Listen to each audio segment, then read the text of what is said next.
If you've ever had a morning start normal and then crash headfirst into absurdity, you'll understand exactly how this story begins. I was halfway through my coffee, standing on my porch in my worn-out boots, admiring the fog rolling over my pasture, when Keran, yes, that Keran, stormed up my driveway like a marching band with something to prove. She had her clipboard, she had her sour expression, and she had a mission. "Sir," she announced as if addressing a courtroom, "you are in violation of multiple HOA guidelines." Now, before you ask, yes, I live on a farm. And no, we do not have an HOA. Not for miles. But Keran lives in the small development across the road, and in her mind, imaginary jurisdiction is still jurisdiction. I asked her what exactly I'd supposedly violated, because I genuinely wanted to know what creative nonsense she'd cooked up this time. She scanned her clipboard with dramatic flair and said, "You are operating heavy equipment without an approved permit." I blinked. The only heavy equipment I'd used that morning was a manure loader to scoop yesterday's barn mess. Apparently, according to her, even that needed approval. "Keran," I said slowly, "you do realize I work for the county, right?" She waved her hand dismissively. "Irrelevant. The HOA requires documentation, and until you submit the permit to the county office, I'll be issuing a formal complaint." That was when the real comedy began. Because what Keran didn't know, what she absolutely refused to consider, was that the county permit office she kept referencing. It literally reports to me. I'm the department head. I sign the permits. I approve the permits. Technically, I am the permits. But she didn't want facts, she wanted control. Before I could respond, her teenage daughter appeared behind her, snapping selfies with my cows like she was on a glamorous rural photo shoot. She didn't even ask, just hopped the fence and started posing, making kissy faces at Bessie, who was far more interested in chewing her cud. Keran didn't notice. I did. And that's when the idea hit me, the kind of petty, harmless payback the universe occasionally allows you to enjoy guilt-free. As Keran walked off triumphantly, her daughter kept posing with my cows, completely oblivious. I glanced at my manure loader and felt a perfectly petty idea forming. It was harmless, funny, and after a week of HOA nonsense from Keran, it felt like the universe was finally letting me even the score. The thing about petty revenge is that timing is everything. You can't rush it, and you definitely can't force it. It has to unfold naturally, like a well-seasoned roast or a slow-rolling storm. Luckily for me, Keran's daughter was still wandering my pasture, blissfully unaware that her impromptu farm photo shoot was about to get a surprise guest star. I started up the manure loader, its engine rumbling like a grumpy bear waking from hibernation. The sound alone should have made any reasonable person back off, but Keran's daughter was too engrossed in getting the perfect angle with Daisy, my gentlest cow. Daisy, to her credit, looked equally confused and mildly bored. The loader lurched forward as I eased it into position. Not close, just close enough to create the world's funniest photobomb if captured at the right moment. My plan wasn't to scare her or dump anything, just to place the loader's giant bucket perfectly in frame behind her like some dramatic muddy halo. I lowered the bucket slowly, making sure the afternoon sun hit the metal just right. Then I paused, right as she raised her phone for another round of selfies. The timing was so perfect it felt scripted. Click, click, click. Each photo caught the loader looming behind her like a farm-themed movie poster titled Attack of the Agricultural Machinery. She was grinning, completely oblivious. My cows were staring like they were judging both of us. After a few more shots, she finally turned around and froze. Her eyes widened. Then her jaw dropped. "Oh my gosh! Were you trying to run me over?" I set the loader in park and held up my hands. "Not at all. You're on my property. You hopped my fence without asking. I just needed to do my work," she sputtered. I didn't hop anything. The cow let me in." I bit the inside of my cheek to keep from laughing.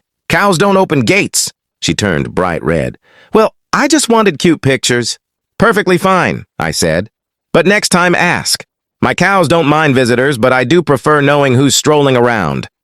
That's when the real trouble rolled back into view. Keran herself, storming across the road like she'd been summoned by the sheer power of teenage embarrassment. She reached her daughter, glanced at the loader, then spun toward me as if I'd personally declared war on her subdivision. "What?" she demanded. "Do you think you're doing?" I had a feeling this was about to get interesting. Keran's face was the kind of red you only see in reaction to extreme embarrassment, mixed with righteous outrage. She pointed at me with her clipboard like it was a weapon. "This is unacceptable. You're breaking rules, ordinances, and—" I held up a hand. "Keran, let me stop you right there." I tried to keep my tone calm, but the corners of my mouth were twitching from holding back laughter. "You keep talking about permits. You keep citing rules. And yet, you have no idea that the permit office you keep threatening to involve, it literally reports to me." Her eyes narrowed. What do you mean?" I leaned on the loader, enjoying this more than I probably should. "I approve permits. I sign permits. I am, in fact, the permit office. Technically, I am the permit. So any complaints you try to send my way, they'll land right back on my desk, with my signature on top." Keran's jaw dropped, and her clipboard wobbled like it might fall from sheer shock. She opened her mouth, closed it, and opened it again, clearly searching for a rebuttal that didn't exist. Meanwhile, her daughter had stopped taking selfies.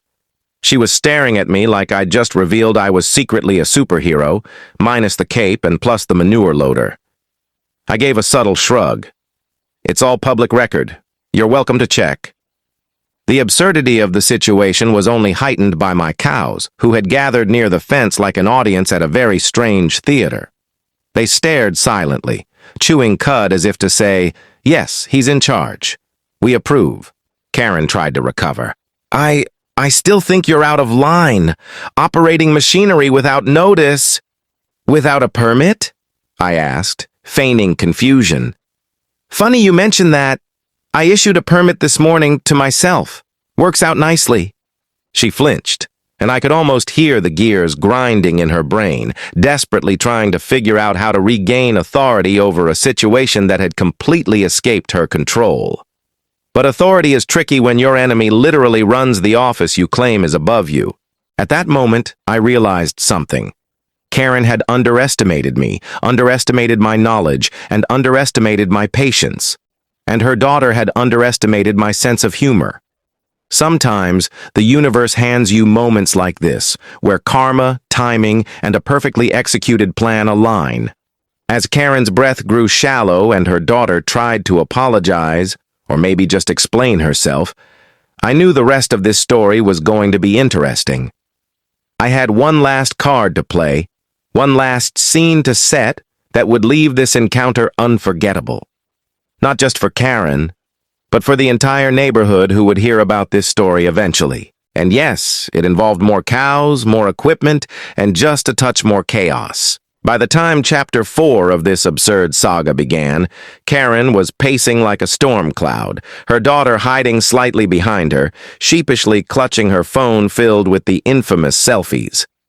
I had the perfect vantage point, my pasture, my cows, my manure loader, and the knowledge that I literally held the power Keran thought she had. I decided to escalate just enough to make a point, but not to cross any lines. With a casual flick of my wrist, I waved toward the cows. "Ladies, I think it's time for a little demonstration." The cows perked up, more curious than obedient, but I knew their presence alone was enough to unnerve Keran's sense of control. Keran gasped. "Demonstration? What do you mean?" I smiled, just showing how farming works, how equipment works, and how permits work. The daughter's eyes widened. "Wait, you're filming all this, right?" she whispered. I nodded. Every photo, every video was already backing up my story for the perfect punchline. I started the loader again, this time slowly scooping a small mound of manure and gently moving it behind Keran's daughter as she approached for another selfie. She squealed, not in fear, but in pure shock, while I paused to make sure the bucket was framed perfectly in her shot. Click.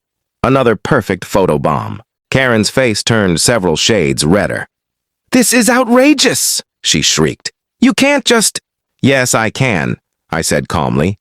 "Because you keep citing rules that don't apply in a neighborhood I don't govern, while ignoring the real rules I enforce.